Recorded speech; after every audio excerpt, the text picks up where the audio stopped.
तो हमने आपको वीक के जैसे वीक में सारे सेक्शन को बांट दिया था, तो इससे पहले हम लोगों ने हिस्ट्री को किया था, ठीक है। हिस्ट्री को हमने कर लिया था। और उसके बाद हमने बोला था से आप लोगों को पॉलिटी को करना है, ठीक है। और इसी क्रम में हमने आपको कुछ प्रश्न दिया था, जैसे वीक वन में मैंने पॉलिटी का सेट वन दिया था, ठीक है।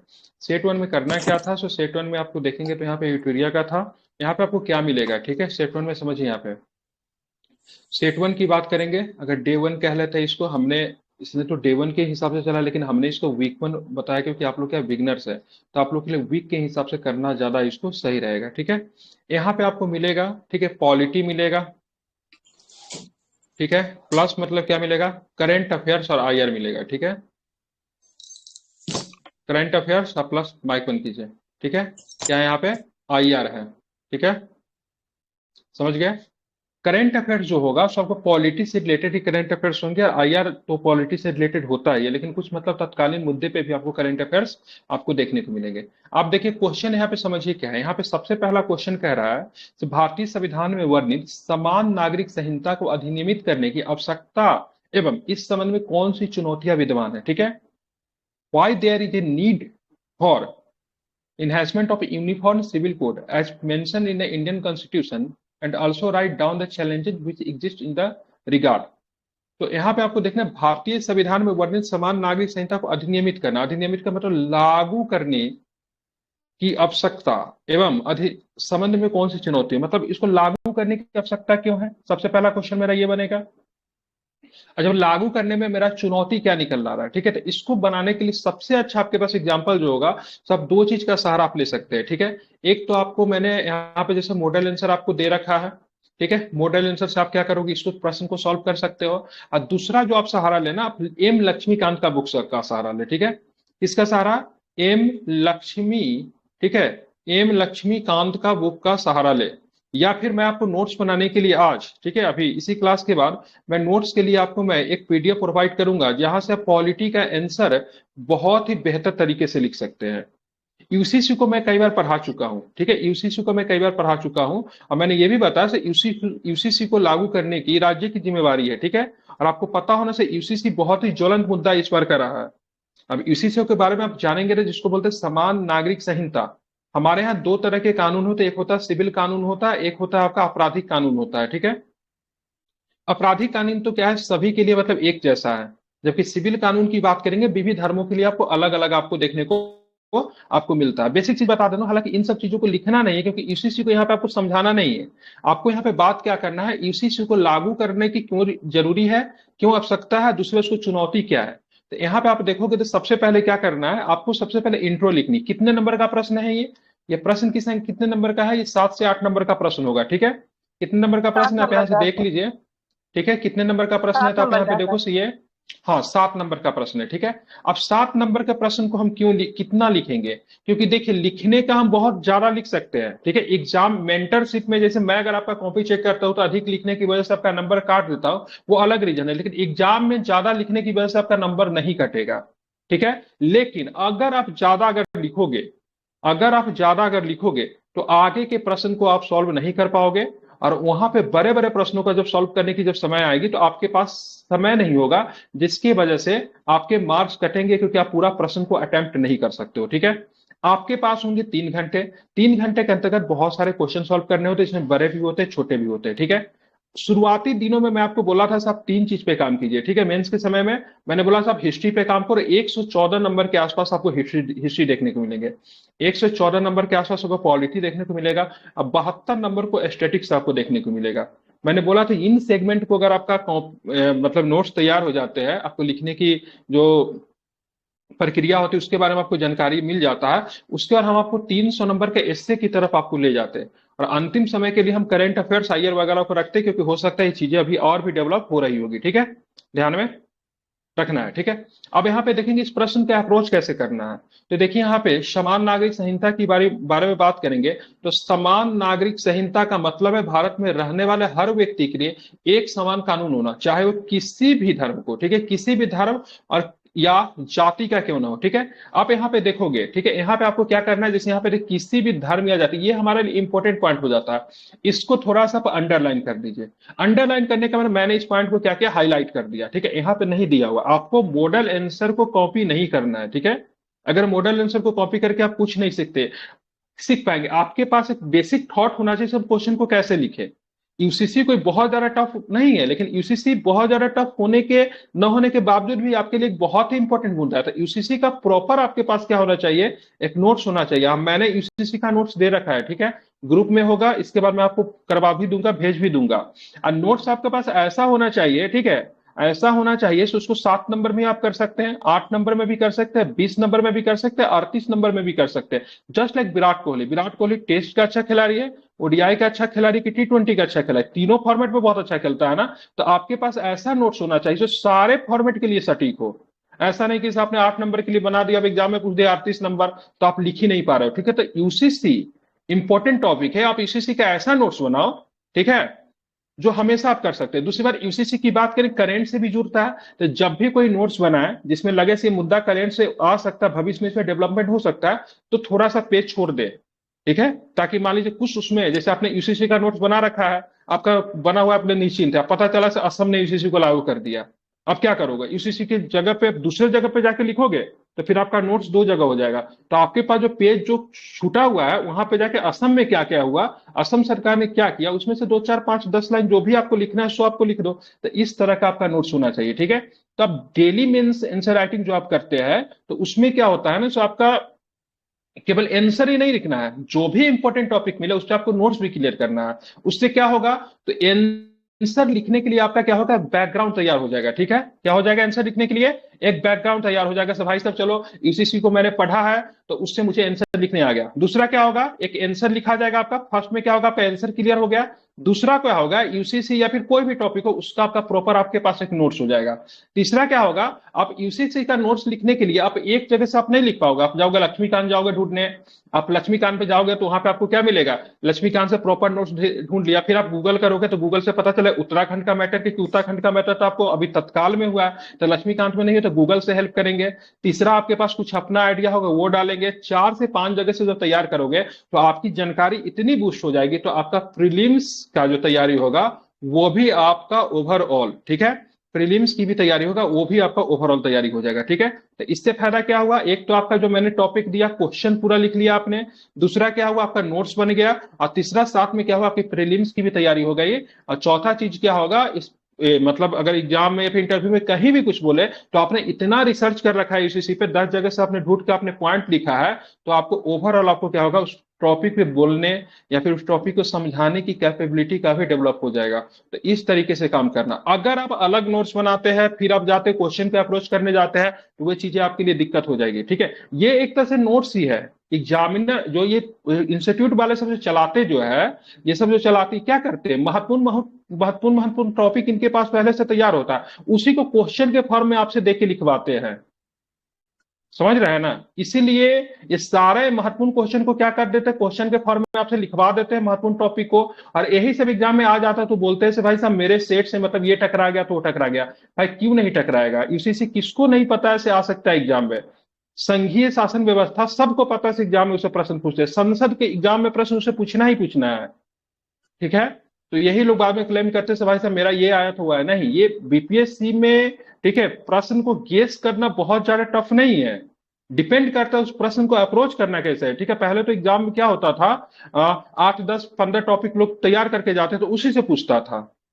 अब आटे का टॉपिक हम पकड़ लेंगे, आर्ट एंड कल्चर का हमेशा एग्जाम पूछता है, कितना है भाई, पटना कलम है, मिथिला पेंटिंग है, मंजूसा हो गया भागलपुर का, टिकली कला हो गया, बिहार का गोदना कला हो गया, ठीक है, यही सब है ना, 8 10 है, उसको आप तैयार कीजिए, उसी में से एक पूछेगा।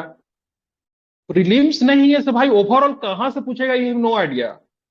प्रीलिम्स के लिए आपको बहुत ज्यादा मटेरियल तैयार करना पड़ता है, बहुत ज्यादा पढ़ना पड़ता है।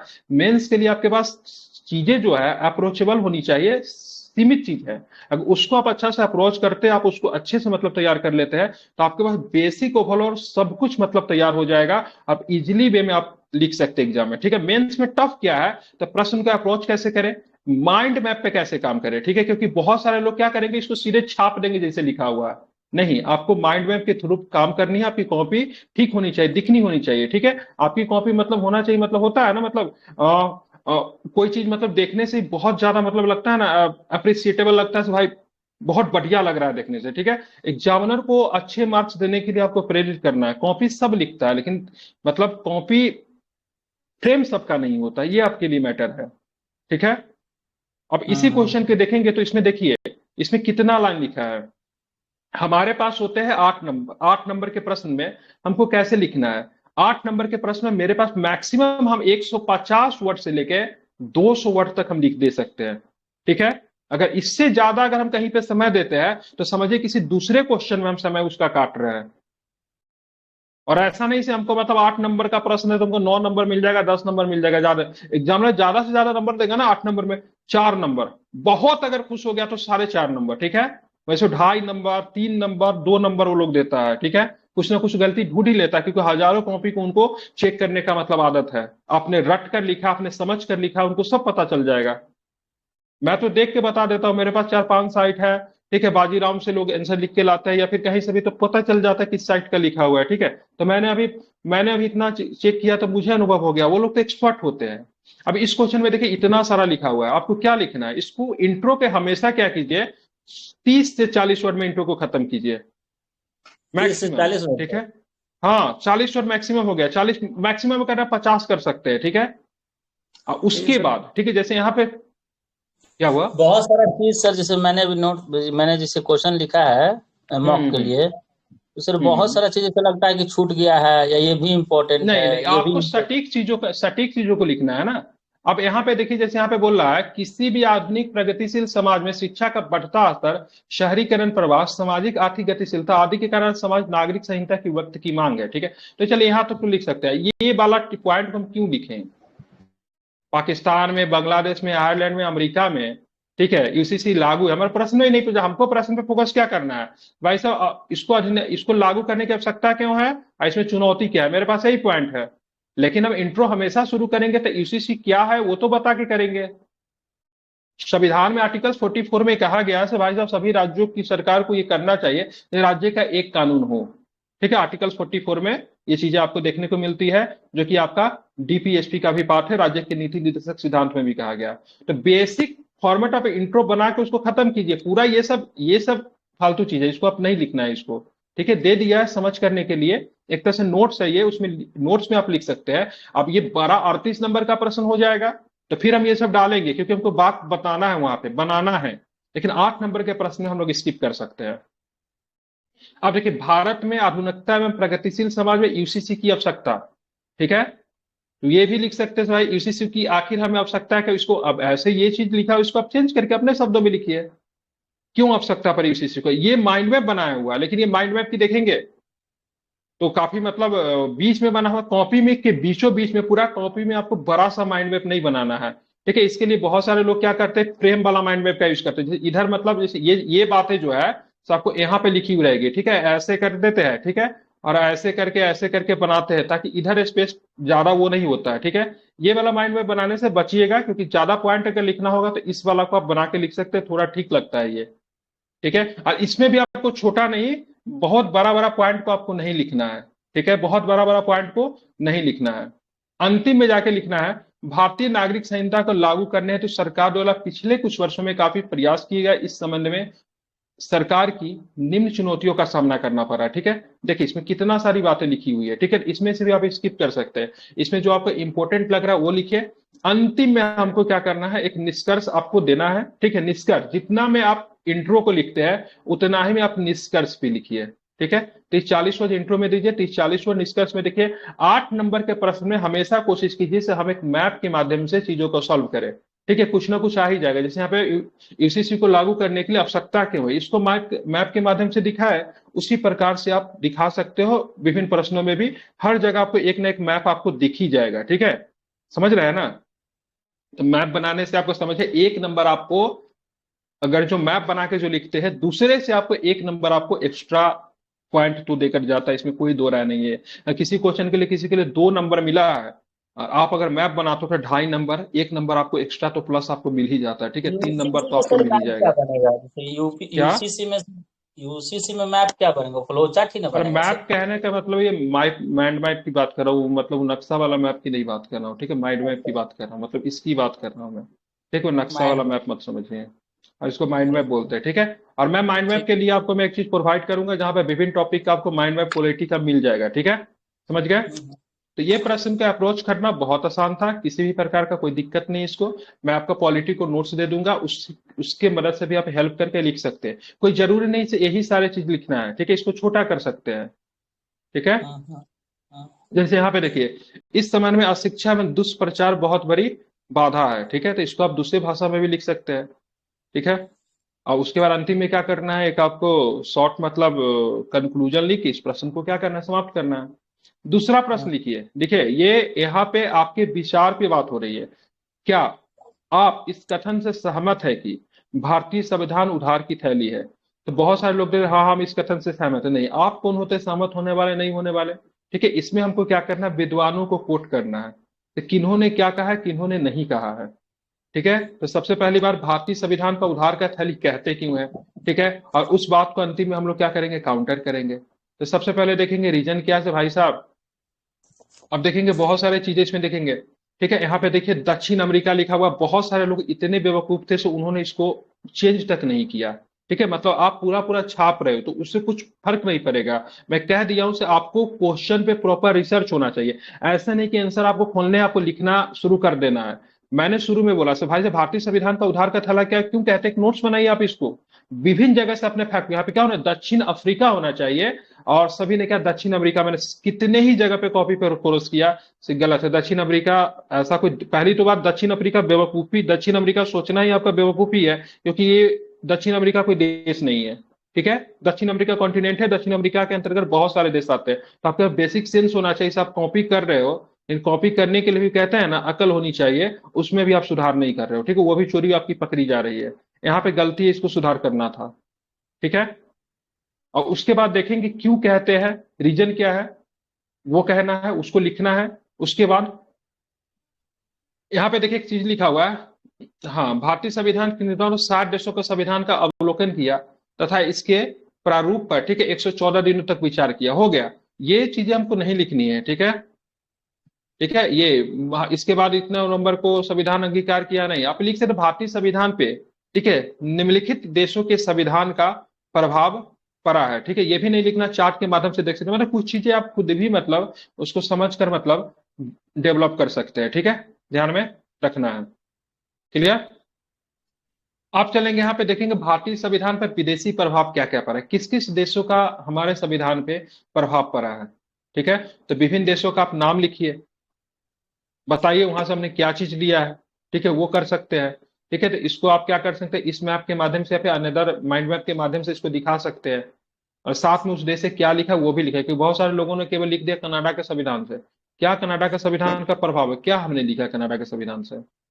और अंतिम समय में आपको क्या करना है, लास्ट समय में, ठीक है, यहाँ पे कुछ विद्वानों को कोट करना है, जिससे मतलब भारतीय संविधान उधार का थैला नहीं है, तो क्यों नहीं है, क्योंकि अम्बेडकर जी ने कहा। क्योंकि आप ध्यान में रखो, अम्बेडकर जी का कहना था कि दुनिया का पहला लिखित संविधान बने हुए 100 साल से अधिक हो गया है, तथा विश्व के अनेक देशों ने इसका अनुसरण करके अपने संविधान का निर्माण किया है। साथ ही यह भी कहा कि संविधान का विषय क्षेत्र मूल तत्व पहले ही तय हो चुका था। ठीक है, अब मान लीजिए हमारे संविधान में आना चाहिए मौलिक अधिकार। मौलिक अधिकार मूल रूप से, ठीक है, जो भी लोकतांत्रिक देश है उसके लिए जरूरी है कि नहीं है, ठीक है, जरूरी है, सबके लिए जरूरी है। हर देश के संविधान में, लोकतांत्रिक देश के संविधान में मौलिक अधिकार होना चाहिए, मूल चीज है।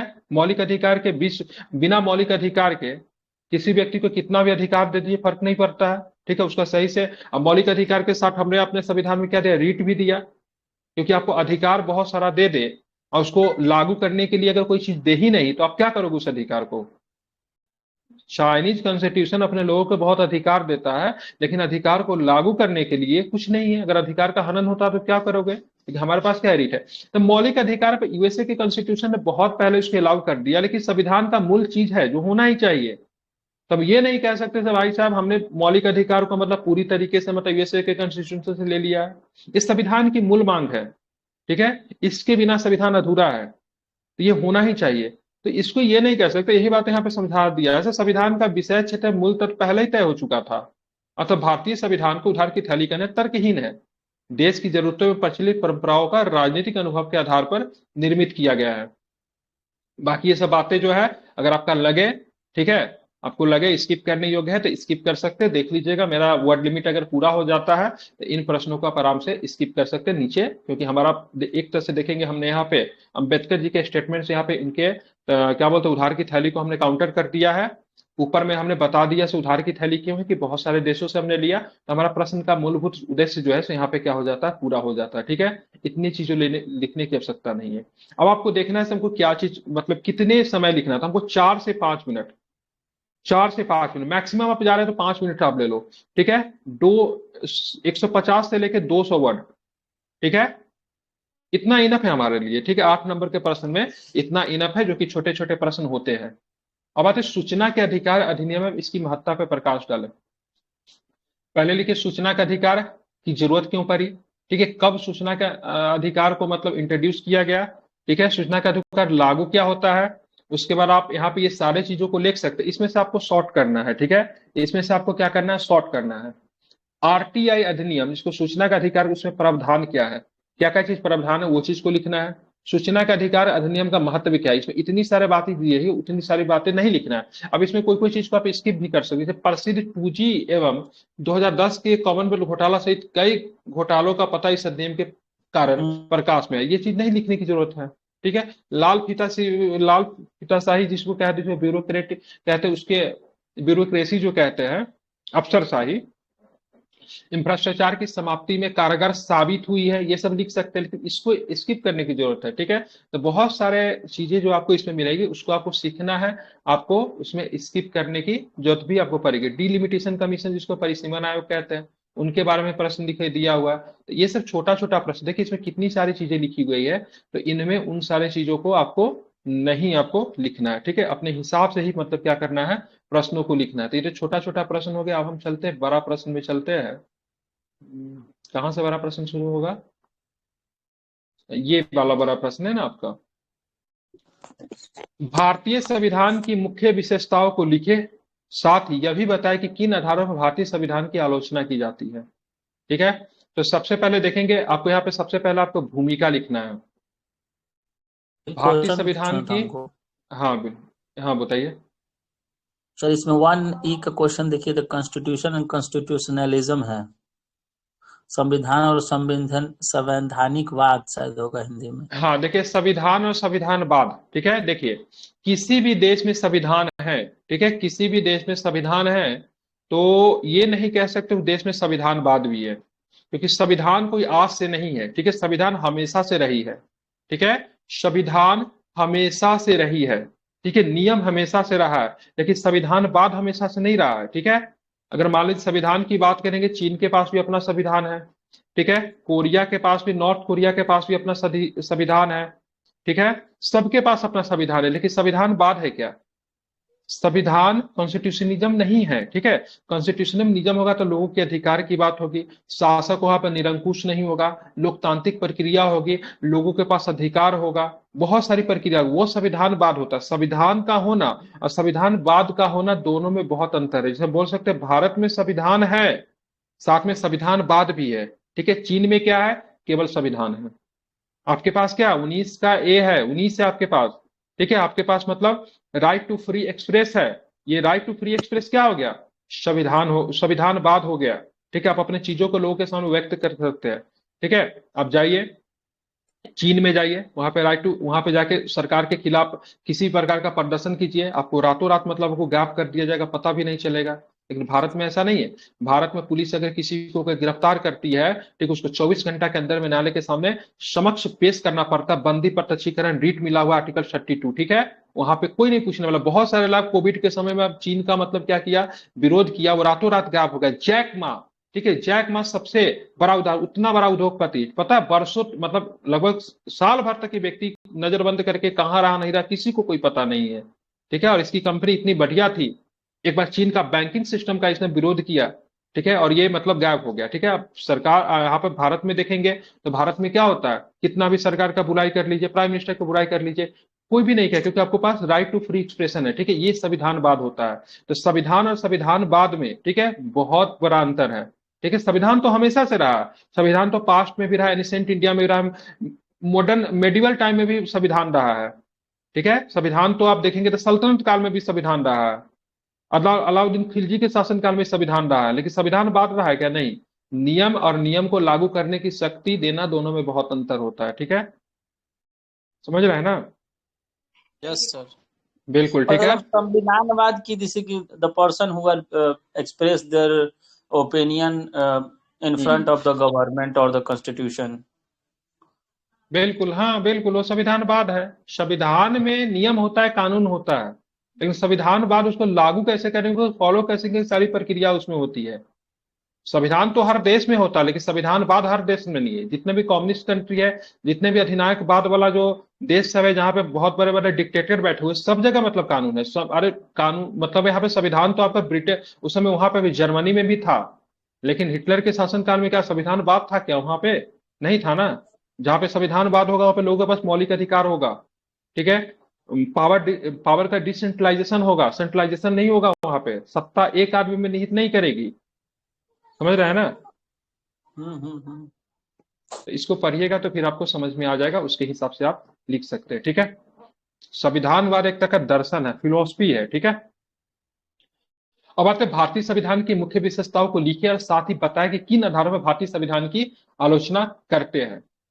तो सबसे पहले आपको भूमिका देना है, तो भारतीय संविधान क्या है, बताइए भारतीय संविधान क्या है। भारतीय संविधान का किस प्रकार से पृष्ठभूमि ब्रिटिश शासन काल में ही पड़ गई थी, ब्रिटिश शासन का बहुत सारा एक्ट था, जैसे 1935 का एक्ट था, उन सबको देखते हुए भारतीय संविधान के लिए मतलब एक संविधान सभा के द्वारा भारतीय संविधान का गठन किया गया। संविधान सभा का जो मेंबर जो थे वो कहाँ से आए, तो संविधान सभा के मेंबर जो थे मतलब प्रांतीय विधानसभा से चुने गए थे, अप्रत्यक्ष तौर पे। ठीक है, ध्यान में रखना है। भारतीय संविधान की बात करेंगे तो केंद्र एवं राज्यों का एक ही संविधान है। ठीक है, भारतीय संविधान का केंद्र में राज्यों का एक ही संविधान है, बहुत ही व्यापक संविधान होने के पीछे ये भी एक कारण है। ठीक है, भारतीय संविधान की विशेषता की बात करेंगे तो सबसे लंबा एवं लिखित संविधान है। रीजन क्या है भाई साहब, केंद्र और राज्य का अलग अलग संविधान नहीं, एक ही संविधान है। ठीक है, अब भारतीय संविधान की बात करेंगे तो केवल शासन के बारे में नहीं बताता है। देखिए, संविधान कॉन्स्टिट्यूशन का मतलब होता है शासन किस प्रकार से चलेगा, केवल होना वो होना चाहिए, लेकिन भारतीय संविधान जो है इंस्टीट्यूशन के बारे में भी जानकारी देता है। अब इंस्टीट्यूशन क्या बोले, वित्त आयोग हो गया, निर्वाचन आयोग है, ये सब इंस्टीट्यूशन है ना, उनके बारे में जानकारी आपको देता है। ठीक है, इस वजह से भी लंबा है। ठीक है, और केंद्र एवं राज्य दोनों का एक ही संविधान है, वो कर सकते हैं। ठीक है, उस समय क्या स्थिति थी भारतीय संविधान का, वर्तमान में क्या स्थिति वो लिखेंगे। अब देखिए, भारतीय संविधान पे विभिन्न मतलब हमने दुनिया के लगभग 60 देशों के संविधान को मतलब क्या किया, छाना, उसका अध्ययन किया, जो उनमें अच्छी चीजें थी उसको हमने अपने संविधानों में मतलब क्या किया, इनपुट किया। तो आप ये पॉइंट जो आप देख रहे हो, ठीक है, ये आप देख रहे हैं सबसे लंबा लिखित संविधान, विशेषता जो लिखा हुआ है, ये कब आपको दिखाना है, ये आपको डायरेक्ट विशेषता को आपको नहीं लिखना है। आपको क्या करना है, सबसे पहले आप क्या करेंगे, आप यहाँ पे क्या करेंगे, एक यहाँ पे पॉइंट बना लेंगे, जैसे लिखेंगे, एक मिनट रुक जाइए।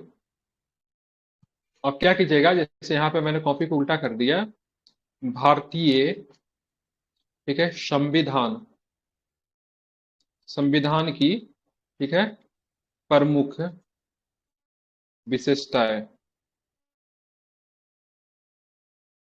ठीक है, हो गया। अब इसको क्या करना है, ऐसे आपको कर देना है। मैंने ये तो, आप लोग तो कॉपी में इजीली कर सकते हैं, लेकिन एक मिनट, किधर गया, ये हो गया। अब यहाँ पे क्या कर देना है, सबसे पहले आपको यहाँ पे लिखना है सबसे, क्या था, सबसे बड़ा लिखित संविधान था ना, क्या था, पहला पॉइंट क्या था, सबसे बड़ा लिखित संविधान यही था ना।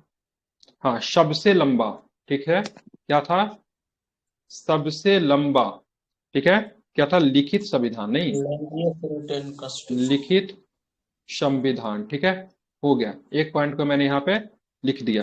दूसरा नंबर पे क्या था हमारा, ठीक है, दूसरा नंबर पे क्या था, भारतीय संविधान पर विभिन्न स्रोतों का प्रावधान। ठीक है, विभिन्न विभिन्न देशों का प्रभाव। ठीक है, ये हो गया।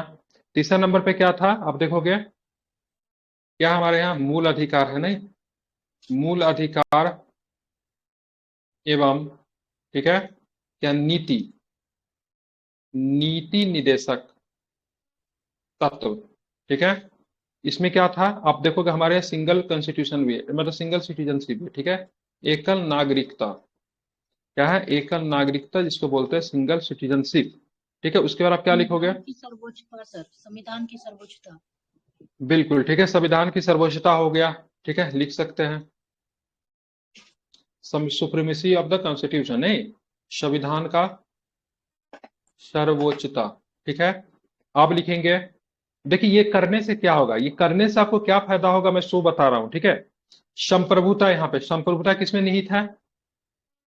संप्रभुता किसमें निहित है? जनता में निहित है। ठीक है, जनता में क्या है, निहित है संप्रभुता। ठीक है, आप लिखोगे। ठीक है, कठोरता, कठोरता एवं, ठीक है, क्या बोलते हैं उसको, लचीलेपन का मिश्रण। ठीक है, mix of rigidity and flexibility. ठीक है, कठोरता एवं लचीलेपन का, ठीक है, मिश्रण। ठीक है, ये आपने ओवरऑल एक अपना एक माइंड मैप, माइंड मैप का मतलब क्या होता है, आपके दिमाग में ये सारी चीजें आ गई से हमको किस किस चीजों पे बात करना है। ये जो आप देख रहे हैं ना, ये जो चीजें जो आप मैंने आपके लिखाया, ठीक है, इसमें और भी बहुत सारा पॉइंट आएगा क्योंकि 38 नंबर का प्रश्न है। ये आपके दिमाग में ये ओवरऑल बन गया। ठीक है, अब नीचे जो आपके प्रश्नों को लिखना है, इसी पे बात करना है। ठीक है, समझ रहे हैं ना, तो ये आपने बना लिया। अब चलेंगे हम लोग एक्सप्लेनेशन में चलेंगे। ठीक है, अब हम लोग क्या चलेंगे, एक्सप्लेनेशन में चलेंगे। अब क्या करेंगे, एक्सप्लेन करेंगे। ठीक है, क्या करेंगे, एक्सप्लेन करेंगे। ज्यादा आपको दिक्कत है, फिर भी अगर आपको दिक्कत हो रहा है तो आप क्या करो, इसको 1 नंबर कर दो, इसको 2 नंबर कर दो, इसको 3 नंबर कर दो, इसको 4 नंबर कर दो, इसको 5 नंबर कर दो, इसको 6 नंबर कर दो, आप इसको 7 नंबर कर दो। ठीक है, अब हम करेंगे 1 नंबर में एक्सप्लेन करेंगे, इसको लिखेंगे। 2 नंबर में एक्सप्लेन करेंगे, इसको लिखेंगे। 3 नंबर में एक्सप्लेन करेंगे, उसको लिखेंगे। कुछ लोग करते हैं एक्सप्लेन करने के समय में 50, 150, 200 वर्ड लिख देते, नहीं, एक्सप्लेन आपको करना है कितना भी बड़ा है, 40 वर्ड, 50 वर्ड मैक्स।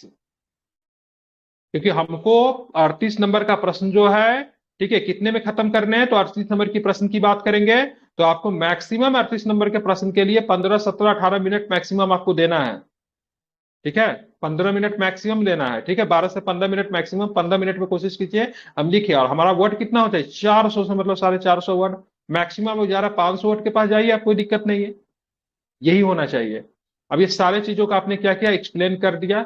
एक्सप्लेन करने के लिए आपके मन में क्या होना चाहिए, इसी पॉइंट पे आपको, इसी को बोलते हैं माइंड मैप, पहले बना लीजिए, फिर उसको एक्सप्लेन कीजिए। ठीक है, चलिए सारी चीजों को देखिए, हो गया। अब देखिए संविधान का आलोचना का क्या आधार है, फिर क्या करेंगे हम लोग, क्या करेंगे, संविधान की आलोचना के लिए फिर एक माइंड मैप बनाएंगे। ठीक है, आप कोशिश कीजिएगा एक कॉपी में एक ही तरह के माइंड मैप न बनाए, जहां पर हमको, जैसे कि से आपने तो 7 नंबर में एक ही माइंड मैप बनाना है, लेकिन जब बड़ा क्वेश्चन आएगा 3, 4 भी बनाने की आवश्यकता हो सकती है, दो से तो ज्यादा ही होगा। ठीक है, तो उसमें फिर क्या कीजिए, कोई माइंड मैप को अलग बना लीजिए, कोई चेंज कर लीजिए। ठीक है, कुछ भी कर लीजिए, ये वाला कर लीजिए, बहुत सारा बनता है। ठीक है, कुछ भी ट्राई कर लीजिए, ये पहले आप लिख लो। ठीक है, अब समझ लो, जैसे हमने 1 नंबर में इसको लिखा है, 2 नंबर में इसको लिखा है, 3 नंबर में इसको लिखा है, और उसके बाद क्या करो, यहां पे आप इसको लिखना मतलब शुरू करें। ठीक है, ऐसा नहीं कि डायरेक्टली लिख दी यहाँ पे, से भाई आलोचना किस आधार पर की जा रही है, कंटिन्यू लिखे जा रहे हैं, लिखे जा रहे हैं, लिखे जा रहे हैं, नहीं। आपका एक माइंड में फोकस होना चाहिए, हमको किन बातों पे बात करना था कि एग्जाम का चेक करने वाला हो, उसको भी पता हो उसे विद्यार्थी इन्हीं चीजों पे मतलब क्या कर रहा है। ठीक है, बात कर रहा है। ठीक है, समझ रहे हैं ना, ये सब आपको नहीं लिखना है, मतलब ये चीजें नहीं लिखना है, ये सब भी लिखने के दौरान इसको छाप मत दीजिएगा। ठीक है, अब यहाँ पे आलोचना लिखना था भाई, आलोचना में क्या कर सकते हो, आलोचना पे आप लिख सकते हो, भारत के संघीय व्यवस्था में दोष है, केंद्र एवं राज्यों को समान शक्ति नहीं दिया गया है। ठीक है, संविधान सभा, अगर संविधान सभा के बारे में भी कर सकते, संविधान सभा जो था, क्या बोलते हैं उसको, वयस्क मताधिकार के आधार पर नहीं था, मतलब किसी व्यक्ति के द्वारा संविधान सभा के सदस्यों को चुना गया नहीं था, ये सब आलोचना में आ जाएगा।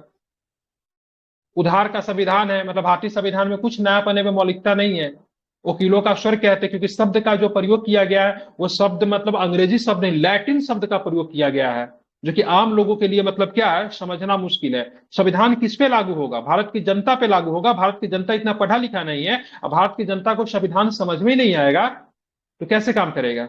महाकाय संविधान है, बहुत बड़ा हमारा संविधान है, बहुत व्यापक संविधान है, तो इसको आप काउंटर भी कर सकते हो, इसको मत आलोचना में भी लिख सकते हो, इसको विशेषता में भी लिख सकते हो।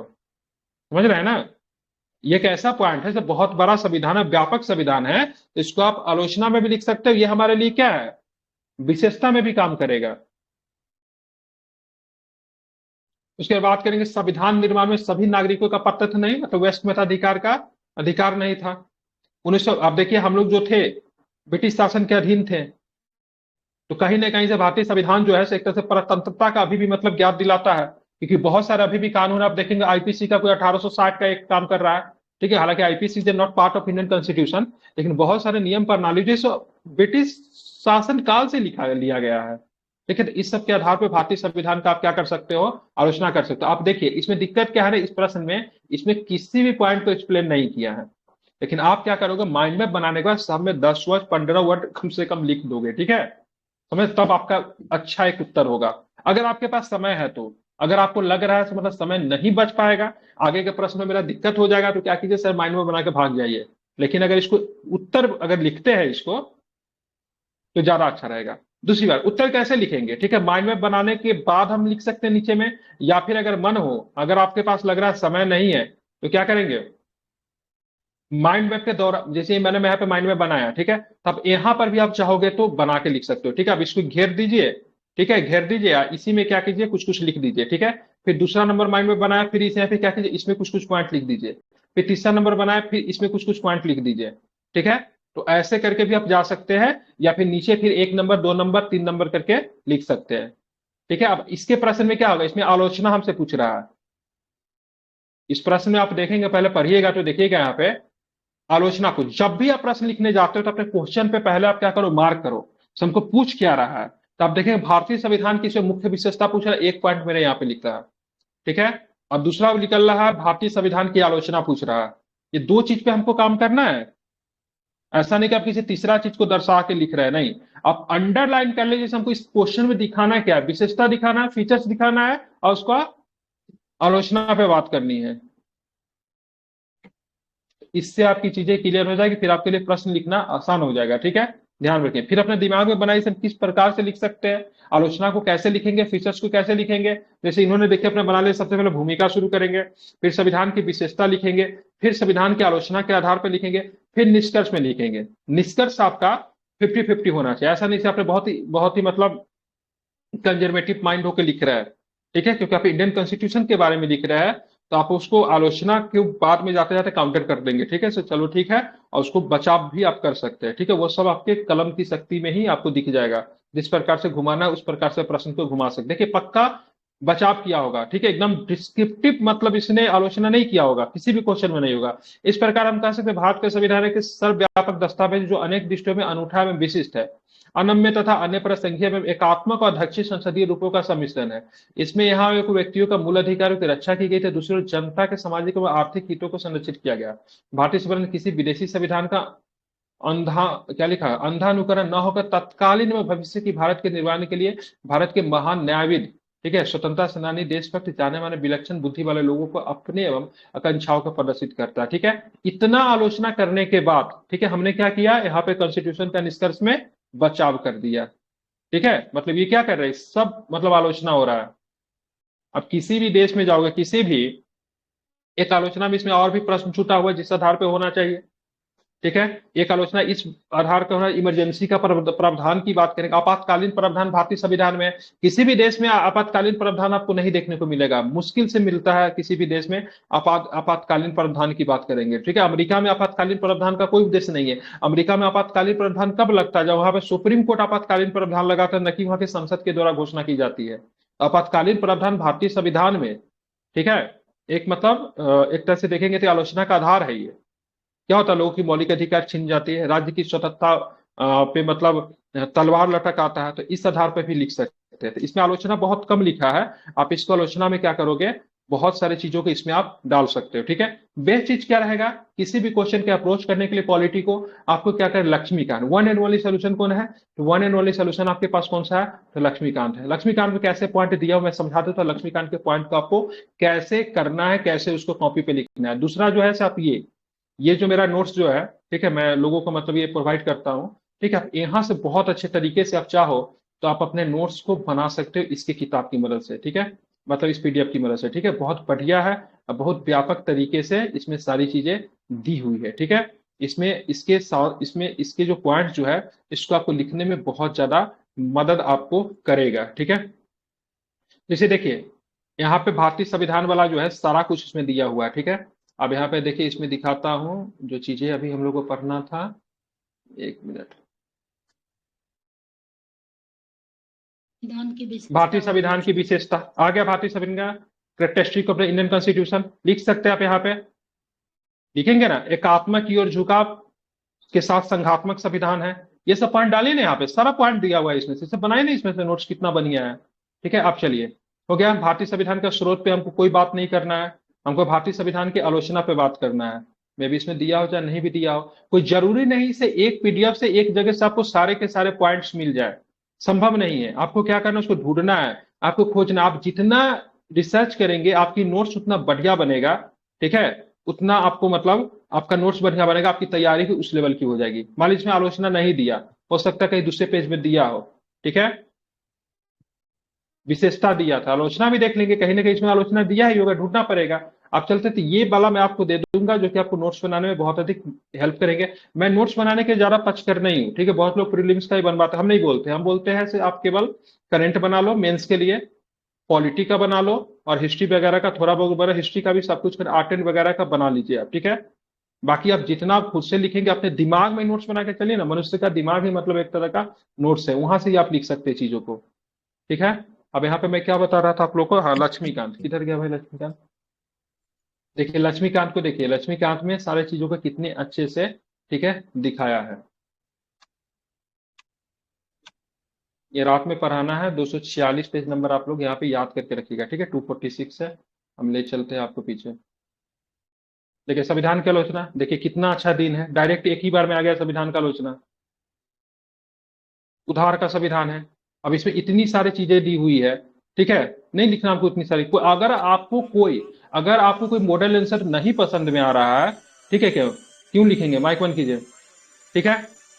1900 माइक बंद कीजिए, किनका फोन बज रहा है, ठीक है। 1935 के अधिनियम का कार्बन कॉपी है। आप देखेंगे गैर भारतीय अथवा भारतीयता का विरोध, सेम टू सेम यहीं से उठाया कि नहीं, सेम टू सेम टॉपिक देख रहे हैं।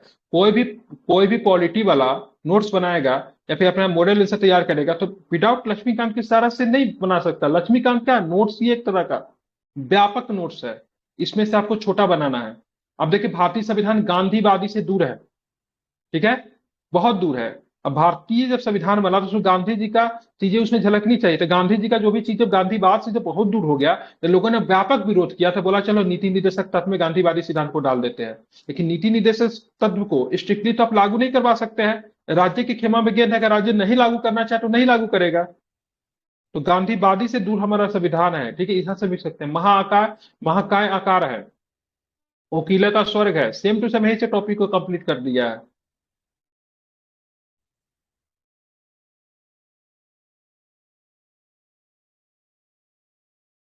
एक मिनट और, वो हो गया, ठीक है। आप यहां से टॉपिक को, पांचवें सातवें आलोचना को उठाइए, इसमें से टॉपिक ढूंढिए, बस जो टॉपिक है जिसमें संसद के बारे में आप लिखना है।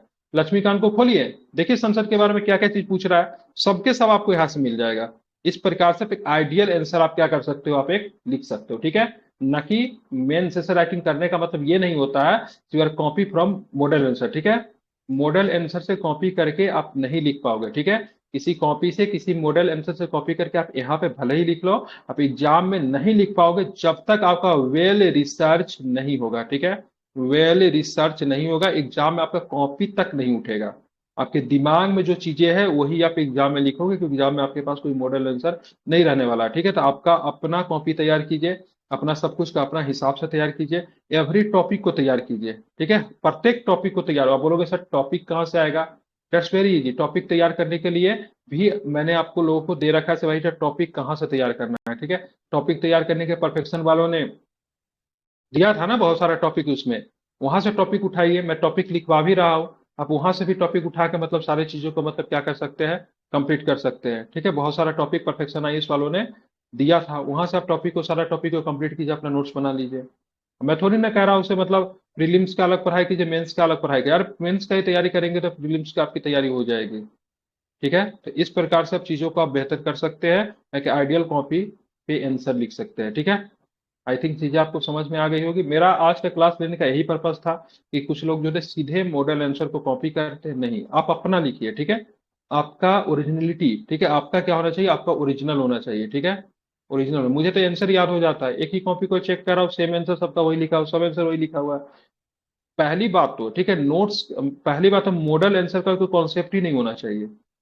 लेकिन दिक्कत क्या है, बच्चे लोग मॉडल आंसर की डिमांड करते हैं, कोचिंग इंस्टीट्यूट को पैसा मिलता है, बच्चे को ज्यादा लुकेटिव लगता है, इसलिए मॉडल आंसर तैयार किया जाता है, ठीक है, और ये बच्चे की मार्क का सबसे बड़ा वादा है।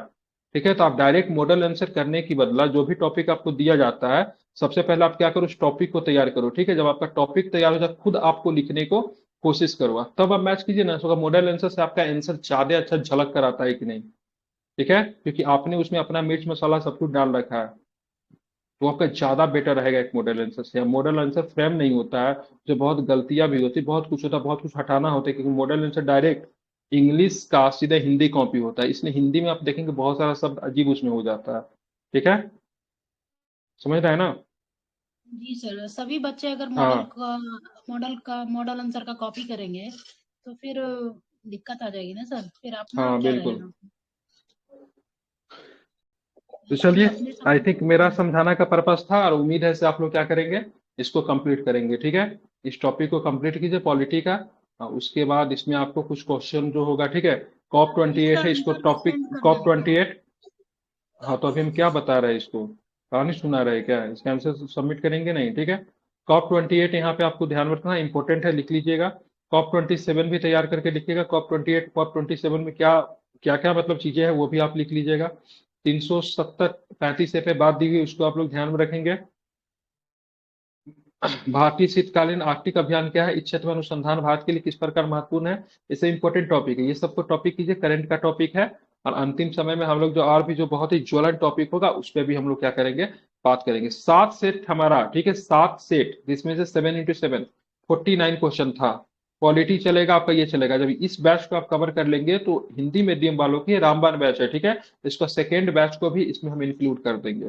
कहीं भी इतनी आपकी सुविधा नहीं मिलेगी जितना आपको यहाँ पे मिल रहा है, ठीक है। बस आप लोगों को करना है क्या, आप लोग को मेहनत करना है, आपको डेली मेंस से राइटिंग करवाया जा रहा है, वीकली करवाया जा रहा है। प्रीलिम्स का अभ्यास बैच में आप देख रहे हो इतना बढ़िया तैयारी हो रहा है, अभ्यास बैच में और भी बहुत कुछ ऐड होने वाला है, जहां से आपकी प्रीलिम्स नहीं रुकेगी, ठीक है। उसके बाद आप देख रहे हैं ये सब होने के बावजूद भी सेट प्रैक्टिस, ठीक है, ओवरऑल आपका तैयारी कर जा रहा है, कहीं से भी आपको कुछ भी खरीदना नहीं है, सब कुछ आपको यहीं पे मिल रहा है, ठीक है। प्लस आपकी कॉपी इतनी अच्छी से चेक की जाती है, किसी भी वक्त आप मुझे फोन कर सकते हैं, कॉल कर सकते हैं, एवरीथिंग है, ठीक है। इससे बढ़िया आपको नहीं मिलेगा, आपके लिए गोल्डन अपॉर्चुनिटी है 70 बीपीएससी में, ठीक है, उसको कीजिए, ठीक है। और सीट भी सुंदर ठीक ठाक आने वाला है, मैं ये नहीं कहता हूँ कितनी आएगी, लेकिन सीट भी ठीक ठाक आने वाली है। और बहुत अच्छे से तैयारी कीजिए, 70 बीपीएससी के अभी से आपके पास 148 दिन है, ठीक है, 148 डेज, ठीक है। अभी आपको क्या करना है, 60-40 का रेशो, 60% प्रीलिम्स पे ध्यान देना है, 40% मेंस पे चलना है, ठीक है। जैसे ही आपको 100 दिन के पास आ जाए, फिर आपको 70% प्रीलिम्स करना है, 30% मेंस करना है, फिर 100 से नीचे जाएगा तो फिर 75-25 करना है, 75-25 से कम नहीं करना है, ठीक है। चलते रहेगा 75-25, ठीक है। जैसे आपका प्रीलिम्स हो जाएगा, सीधे ये रेशो इधर 100 हो जाएगा, ठीक है। 60-40 अभी चलिए, जैसे ही 100 दिन आपका क्रॉस होता है, 70-30 पे लेकर आई, 70% प्रीलिम्स पे, 30% हमको क्या करना है, तो हमको अपने मेंस पे समय देना है, ठीक है। और जैसे ही 100 दिन से भी नीचे चला जाए तो 75% आपका प्रीलिम्स, 25% आपका मेंस हो जाएगा, ठीक है। लेकिन मेंस में जब 100 दिन से मेरा समय जब नीचे जाएगा ना, तो मेंस में हम उसी टॉपिक को पढ़ेंगे जो कि हमारे प्रीलिम्स के लिए बहुत ही ज्यादा जरूरी है। आप बोलोगे सर कौन सा टॉपिक को पढ़ेंगे, करंट देख लेंगे उस समय, ठीक है, इकोनॉमिक्स देख लेंगे। इकोनॉमिक्स का जो प्रश्न जो आएगा मेंस में, सेम टू सेम क्या रहेगा, बजट वगैरह से प्रश्न पूछता है, ठीक है, करंट के मुद्दे से प्रश्न पूछते हैं इकोनॉमिक्स में। तो वैसे टॉपिक को हम लोग चुनेंगे जो कि हमारे मेंस में भी क्या होगा, महत्वपूर्ण होगा, ठीक है। सॉरी, मेंस में भी महत्वपूर्ण होगा, प्रीलिम्स में भी महत्वपूर्ण होगा। अंतिम समय में क्या करेंगे, कुछ आईटी को सेक्टर को उठा लेंगे, ठीक है, एआई को पढ़ लेंगे, ठीक है, इंटरनेट ऑफ थिंग्स को पढ़ लेंगे, ठीक है। ये सब क्या है, इंपॉर्टेंट टॉपिक है जो कि मेंस में ही पूछेगा, प्रीलिम्स में भी इससे प्रश्न आ सकते हैं। तो अंतिम समय के लिए 75-25 रखेंगे। अभी हम लोग 60-40 रेशियो पे फॉलो करें, 60% हम लोग मेंस को प्रीलिम्स को देते हैं क्योंकि इंपॉर्टेंट है, 40% मेंस को समय देते हैं। लेकिन लिखना बंद मत कीजिएगा, इससे क्या होगा, आपकी प्रैक्टिस बनी हुई रहेगी, नहीं तो क्या होगा ना, एक भारतीय, आप जाओगे ना स्टेशन पे तो क्या होता है, कभी भी देखिए मालगाड़ी को बंद नहीं किया जाता है, ठीक है। तो उसको बंद अगर कर देंगे ना तो फिर उसको चालू करने में बहुत ज्यादा दिक्कत होती है, ठीक है। तो इसलिए आप तो इलेक्ट्रिक वाला आगे आपको बंद होता भी होगा, ठीक है, लेकिन डीजल इंजन में कभी बंद नहीं करते, तो वही आपको बंद नहीं करना है, तो अगर बंद कर दीजिए फिर शुरू से स्टार्ट करने में बहुत ज्यादा दिक्कत हो सकती है। ठीक है, इसीलिए धीरे धीरे धीरे धीरे क्या करना है ना, उसको चालू रखना है। ठीक है, एक ही प्रश्न लिखिए लेकिन लिखिए जरूर, कुछ ना कुछ लिखिए, कुछ भी लिखिए एज योर विश, बस हाथ चलते रहना चाहिए, ताकि अंतिम समय में जब आपके पास दो महीना का समय बचेगा, तो 2 महीना में आप दिन भर में 8 से 10 घंटा आप मेंस को दे सकते हो। ठीक है, मैं क्योंकि आपकी हाथ चलती रहेगी तो आपके लिए बेनिफिशियल रहेगा। तो इसी के साथ आज बात को यहीं पे रखेंगे। ठीक है, मेरा एक पर्पस था से कॉपी का अप्रोचेबल कैसे हुए, क्योंकि बहुत सारे लोग जो थे गलती कर रहे थे, तो अप्रोच कैसी होनी चाहिए हमारी कॉपी पे, उसके लिए मैं ये क्लास लेकर आया था। एक्चुअली में मेंस की क्लास नहीं था, समझाने के लिए था।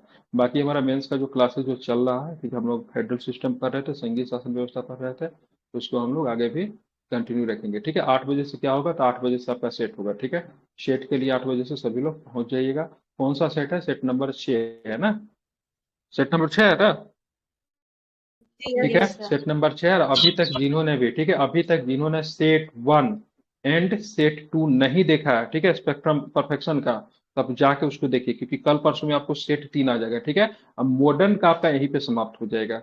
ये सेट 1 जो है, सेट 2 जो है, सेट 3 जो ओवरऑल कंप्लीट किया आपका मॉडर्न हिस्ट्री को।